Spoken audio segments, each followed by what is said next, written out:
What's the longest you've ever driven? I think ours, we left at 3:30 and we got there at 10:30. We won't do that again. At night, yes. Well, this is how the trip goes. About an hour in, I'm hungry. Okay, what do you want? I don't know, what's there? Oh, I don't want that. Sometimes it's like I'm dealing with a kid, it's adorable. We are about to embark on a 1,500-mile road trip very soon. We're actually probably there already. But we plan very differently for a trip like this than we do for, say, a 200-mile road trip down to the Jersey Shore. Right, and the reason why we're doing this video, guys, is because in an ideal world, you don't want to travel for many, many hours in your RV. But the reality is, for most RVers, we don't have the time to take a 1,000-mile road trip and stretch it out over weeks. That would be awesome. We can't wait to do that. We will. We can't wait to do that. Less than a year. But there have been, like MJ said, many times where we have to be on the road for 8-10 hours. So in this video, we're going to tell you what are some of the things we do, what are some of the steps that we do to manage that, because you do need to take some preliminary and precautionary steps. So here are your tips for traveling long distances.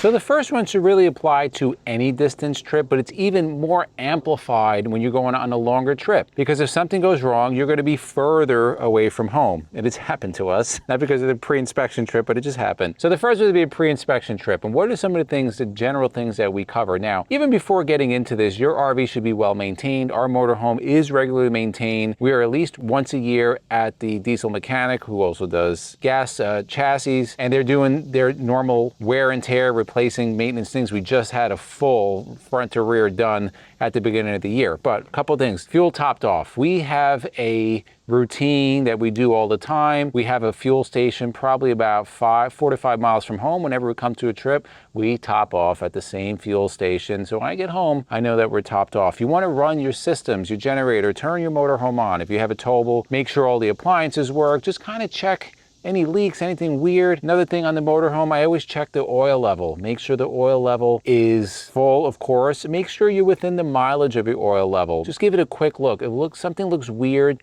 just have it addressed. Make sure the slides go in and out. We had this happen. We caught it before we got to the campground, and once we got to the campground, we already had a part waiting for us, but one of our slide controllers went out. So you don't want to be surprised while you're on the road, because that's just going to add to the stress. So we get a really good night's sleep the night before. We are morning people. I regularly wake up at 4 a.m., so 5 a.m. If we can get on the road 5:30, right when the sun is coming up, it's ideal for us because we're getting the most sunlight, and that's when we thrive. That's when we're the most rested versus later at night. I don't like driving if it's 9, 10 o'clock at night. Not that we haven't done it, I don't like it. We haven't done this yet, but as we are on the road more, maybe we will, and we'll have the freedom to do it. Usually we're trying to get somewhere at a certain time, but a lot of people like to stop off and get a quick 15 to 30 minute power nap. If you can pull off, if you need to do that, if you feel that you need it, do it instead of risking your life and keep going through that fatigue. So we get a good night of sleep. Really important, start with a good breakfast. Some people don't eat, some people fast, and that's fine. I know for me, routine is huge. I'm almost like a dog. I thrive on routine. I had the same shake every morning, essentially for like the last 10 years. Two things it does for me, right? I know what's in there. It's not gonna sit in my stomach. It forces me to pee. I'm gonna be hydrated. So then we have to stop a lot. It's hard to sleep when you have to pee, but it will take, probably an hour and a half before, because it's a lot. It's probably like almost 40 ounces. So that works for me. Just get into the routine of what works for you. Talking about breakfast and then nourishment on the road. A hangry Izzy is not fun.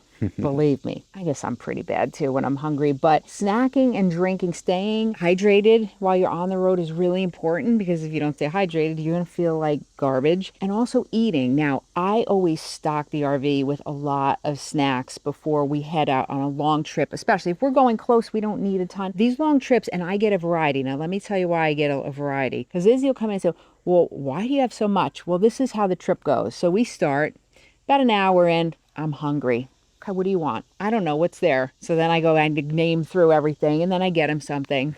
And then as the trip gets further, oh, I don't want that. Sometimes it's like I'm dealing with a kid. It's adorable.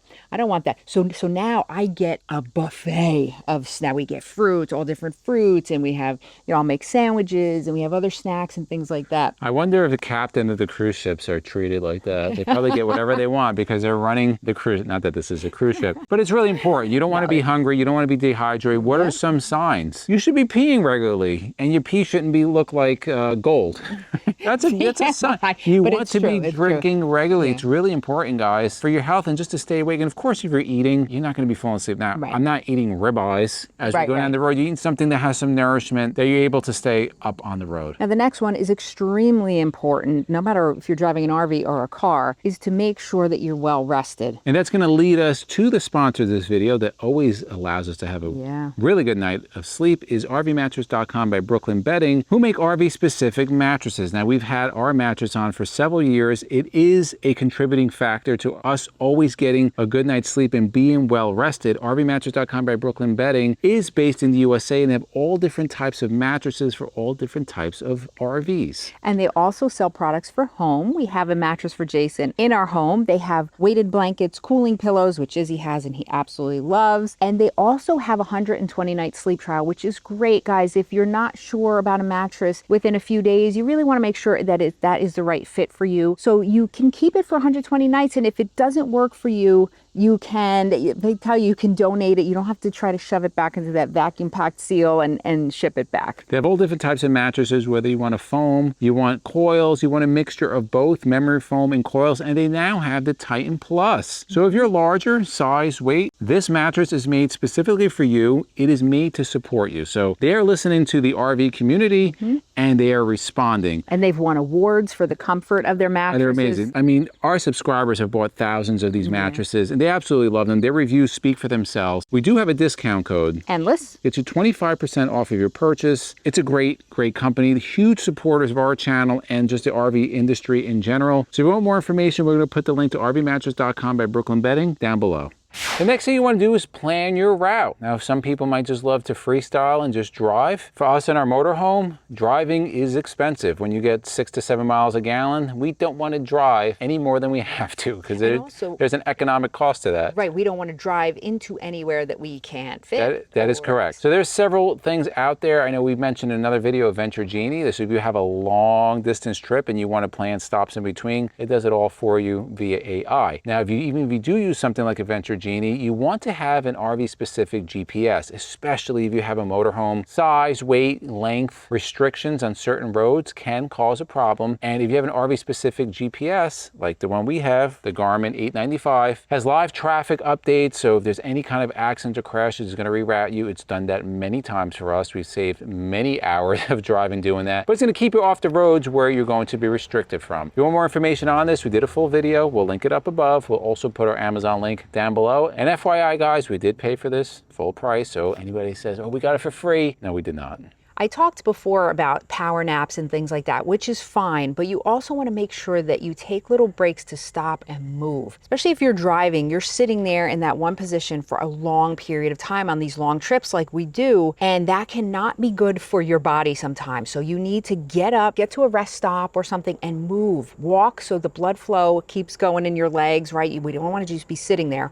Also, when you getting up and moving around, it's helping fight fatigue. When you're sitting in that one place, right? Sometimes you start feeling like, wow, I could really doze off here, especially the longer that we've been going. So taking those rest stops, get out, walk around, it's invigorating. It gets you kind of more awake than if you're just sitting there for hours on end. Yeah, if you feel like you're really tired, just get out, do 50 jumping jacks and 50 push-ups. I promise you're going to wake up. Something else we do on especially those longer trips, so Izzy doesn't settle into kind of going into hypnosis, is that we use his phone and what do? I take requests. So I know what keeps me awake. There's certain YouTube channels that it's discussions, right? It's not just music. They're active current event discussions, and that will keep me focused. You want to have your brain working. I find when we have a long trip at the beginning or as we're getting closer, you can handle music in the crux of the trip that where the long, we're really just going. He definitely needs talking. So a lot of people will listen to podcasts or audiobooks or things like that. That can definitely help you get through those tough times where you feel like you might be getting a little tired. Also talking to your partner, right? If it's not going to help me if MJ's in the passenger seat and she's passed out for 8 hours, I'm basically there alone. So if we're talking to each other or we're working on video ideas or just checklists, that's keeping people engaged, and that's going to keep your brain working. Also, another little trick that I like to do, and a lot of people do this, as I'm driving, think of different scenarios. That's going to keep you engaged, looking around versus just like this. You'd be surprised how many crashes you avoid and how many how that helps you stay awake. We're not talking about planning your death No, here. no. Just kind of, playing mind games and things. For example, if we are driving and there is a semi to my right, I am going to plan my escape route if somehow that semi moves into my lane, because they drive for a long time. Yeah. And maybe they're distracted. Just planning out different scenarios in your head as you're driving is extremely effective in avoiding crashes.